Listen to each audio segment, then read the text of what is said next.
Hello, and today we're going to be working on a very nice KODAK Retina 3C.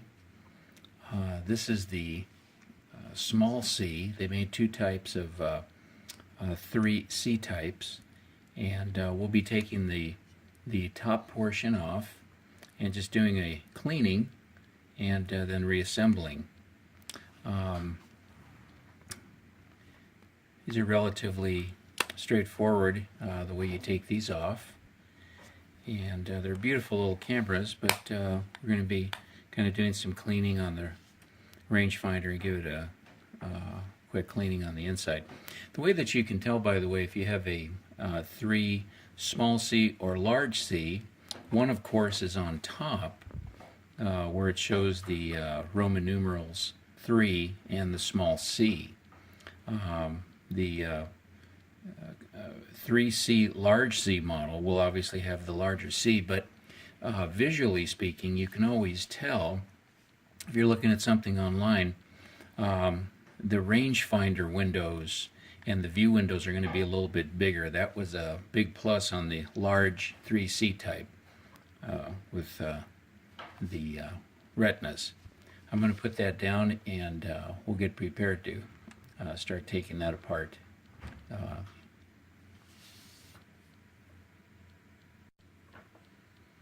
We're now going to start taking the screws in the top section off of our KODAK Retina 3C, and that's the small C. This is a very fine camera made in Germany during the 30s, 40s, 50s, and 60s as well. And it features the nice Schneider lenses that are very sharp, contrasty, and just beautiful optics. Today we're going to be, of course, taking off the top portion. And what we do here is bring in your jeweler's screwdriver and also the two-prong removal tool.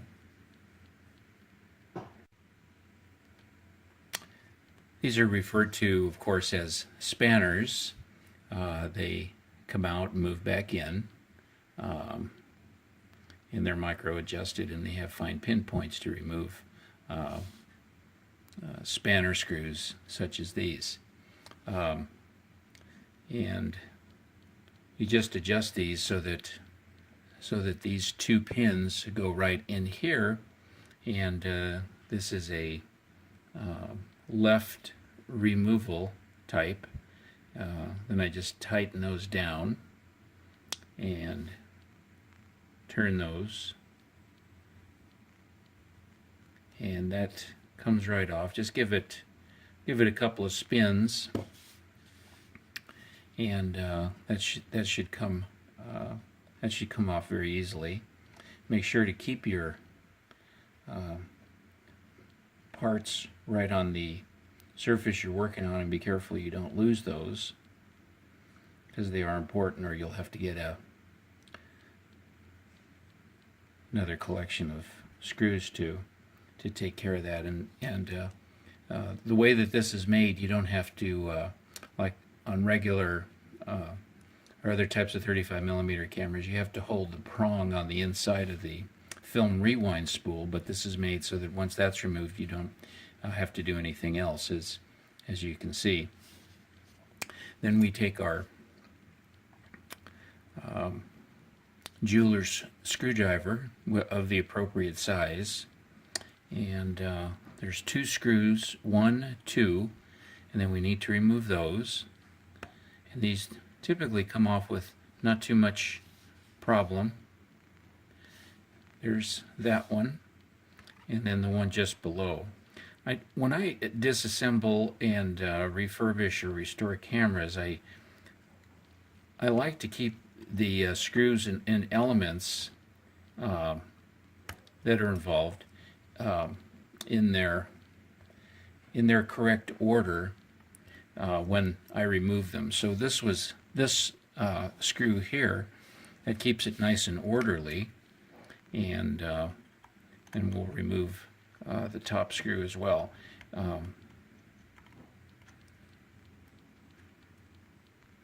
So now we have the two screws on the left-hand side, and you can see now this side is open and it's already getting loose at the top there. You've also got on this side, you've got one screw that needs to be removed as well. And I'm going to remove that screw, being careful to not scratch any of the metal that has fallen out. So there's your third screw on the right hand side. So this screw goes into this particular screw hole. These two go here, and then this goes right up on top. It makes putting it back together a little bit more orderly. And the next piece is, of course, your top module, and we'll take that off right away. We've just removed all the screws for the Retina camera that we're now working on, and it's quite simple if you remove everything. What I like to do when I work on or restore any cameras is keeping the dials all turned to the left or counterclockwise, and then on the Retina camera I always move this down.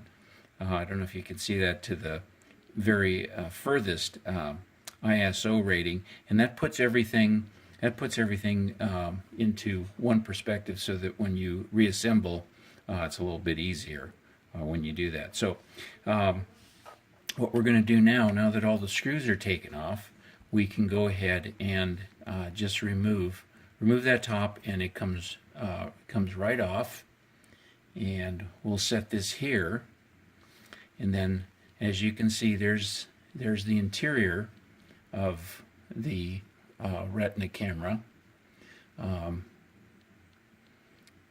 These are beautiful pieces of German engineering, as produced by the KODAK, Eastman Kodak Company in Germany. Very nice all-metal interior, fine glass rangefinder. This one is in very nice clean condition, and most of the time they're like this, but you run into somewhere it might need a little dusting or a little bit of air on there. I like to tip them over and see if there's any loose materials or loose items that may fall out. Many times you never know what's inside. This screw will come off. This is from your rewind mechanism that we took off this unit here, and that just goes back on. But don't forget to put that back on, of course, when you reassemble this. We'll put this over here so that it's kind of out of our way and we don't lose that. So what we're going to do now is just check and clean any areas that we can on our next step, and check for any adjustments that may need to be made. The interior does have a piece of glass, nice crystal glass here, and it's a good idea to always hit these with perhaps a little cleaning element. Being careful not to push too hard on the glass, and being careful with the other small parts that are mixed in here. As you're cleaning this, you don't want to move these knobs or dials out of adjustment, because when you put it back on, that'll go back on quickly, and there won't be any adjustments that you'll need to make. But you can see these are very nicely built cameras. They have great all-metal parts for the most part. There's a little plastic here, which is the meter cover on this particular unit. This particular camera's meter is not operable, which sometimes you run into, but it's a fully manual, fully operational camera. and they work very nicely in manual mode, and take very nice pictures. These are beautifully made by Eastman Kodak in Germany,